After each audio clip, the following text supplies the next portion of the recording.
In the name of the Father, the Son, the Holy Spirit. Amen.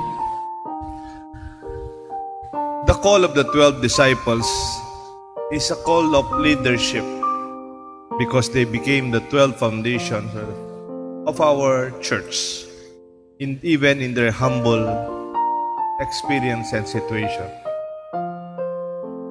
Minsan may nabasa ako sabi niya, a good manager isn't worried about himself or his own career, but rather the career and the life of those who work with him. Yung daw tunay na leader, hindi niya masyadong inisip yung sarili niya, kapakanan, posisyon. Parati niyang inisip itong mga taong under his community, under his department. Kaya hindi mo maintindihan yung leader na insecure sa tao niya, or sometimes think of himself first before his people. May isang expression on H.S.M. Burns, sabi niya, take care of those who work for you and you'll float to greatness on their achievements. Huwag mong pabayaan yung kasama mong tatrabaho sa iyo.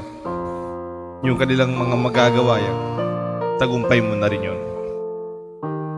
I remember when we were in the social action, panahon ng Pinatubo, I was working with Father Ed Pandillo, yung naging gobernador na pare. And we had a lot of people working for the social action. Sa dami ng mga taong tatrabaho, we noticed we have to take good care of their needs. Sabi namin, take care of the people. Nakasign sila sa mga communities, sa mga kooperatiba, sa mga barangay na nalahar, that we will take care of you. Parang we see ourselves taking care of our people. I think this is what Jesus is teaching his disciples. The call of the disciples is not for them to take good care of themselves, but later on, to take good care of the next church that will follow. Naalala niyo yung Knights of the Round Table ni King Arthur? That's some kind of a image or a breakthrough to leadership. Di ba yung leadership parang meron siyang ulo, yung kabisera. Parang yun yung leader, nasa dulo. Pero the kind of leadership proposed in this legendary King Arthur is a round table. Pag round table, parang is some kind of a shared leadership in a circular, flat manner. Sa seminary noon, maraming mga directors. Dati may isang rector.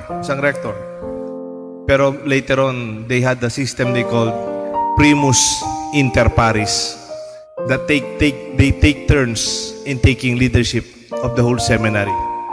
Walang isa lang. Though the Archbishop is the honorary leader of the seminary. But what we call primus inter pares is we take turns in leading. Parang sa parokya po natin ngayon. Alam niyo po yung parokya natin ngayon, yung ating presidente, si Tatang Fred, tsaka si Chingbot Ferrer, nasa abroad.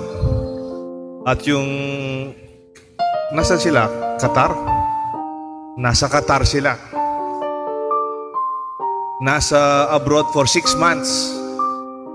Ginawa ho natin, lahat ng mga presidente ng mga communities natin, Clark, Deca, Margot, at saka ang ating mga vice president dito, they take turns in leading our community. Parang tawag natin dyan, primus inter pares. Among the equals, there is one that would serve us. Parang ngayon, ang president ng parokya natin, si Kong Bernie at Ati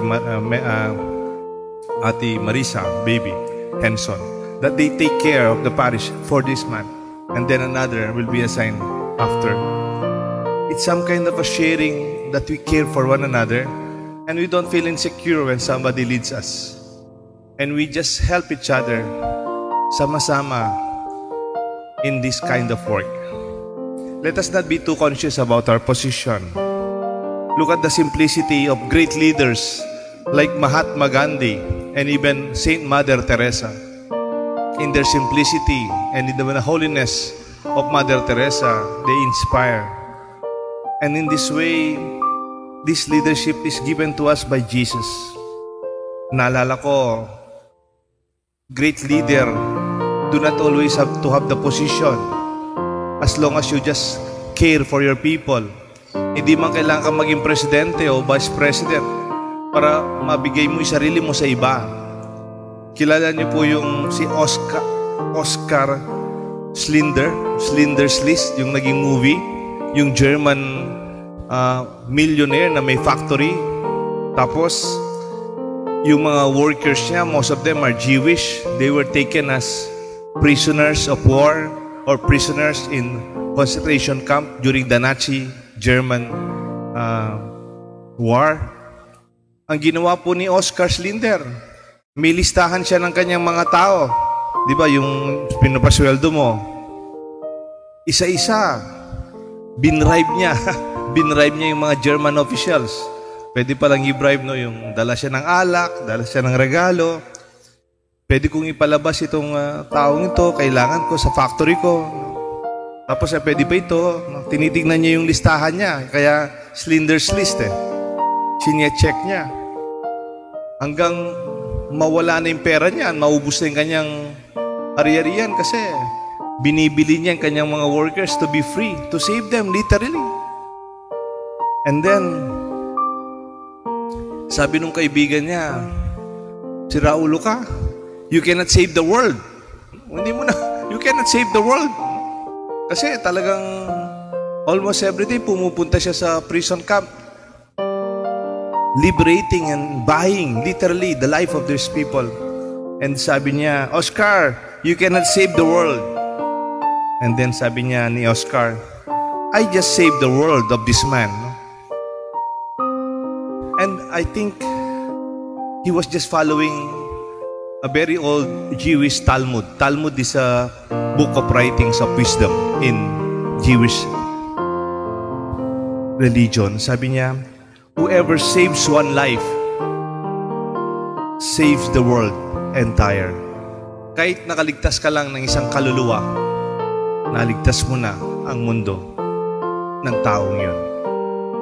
Even Pope Francis kind of leadership inspire us. Not because he has armies, not because he has 400 bodyguards or security, not because he needs intelligence funds to protect them. Oh, no, no, no. Hindi po. People will protect you if they love you. The more bodyguards you are, the more insecure you are. Or maybe the more guilty you are even. Para sa mga politiko. Kung wala ka namang kasalanan, maybe you just need a little to protect yourself. A leader shows in their simplicity. The choices and the body language and messages is stronger than words. Tignan niyo po yung leadership ni Pope Francis nung bago-bago siyang Santo Papa. He was paying his own bills. Siya yung nagbabayad na kayang bills during the times that he was still attending as a cardinal. He was carrying his own bag. Di ba nung nasa Pilipinas siya, pwede niyang pakargayan sa ibang tao. He was taking the same bus with the cardinals. Halimbawa, this October, pupunta si na Bishop Ambo sa Rome for a conference for what we started here, yung synodality. That would be the celebration in Rome. And yet, pag ganyan, he joins his cardinals, the bishops. He has a small car. Yung kotse niya, hindi yung big time. Natawa nga ako, minsan, bumisita siya sa Middle East. Hindi ko alam kung Qatar ba yun? And then, sinalubong siya ng malalaking sasakyan. Middle East, siyempre, no? Mga mayaman na Muslim country. Yung big cars. Nakapila. Siyempre, mura lang yung gasolina doon. Galing gasolina. Tapos, sinaanap ko yung sasakyan ng Santo Papa. Yung sasakyan niya, yung maliit na Kia yata na pinakamaliit na kotse. Siya yung pinaparangalan pero yung kotse niya yung pinakamalit. Ganon din ang ginawa niya sa Amerika. Nung sinalubong siya when he visited the US, he was just using a small car because people were not looking at the car. They're looking at your person. Sabi niya parate, choose the humble option. Choose the humble choice. Take the humble option. Kaya when you level up, you simply be more humble. Ako naniniwala ko, ambition is what you want to become, while vocation, the call of God for you, is what others become because of you. Let this be our invitation for all of us. We are called to be leaders.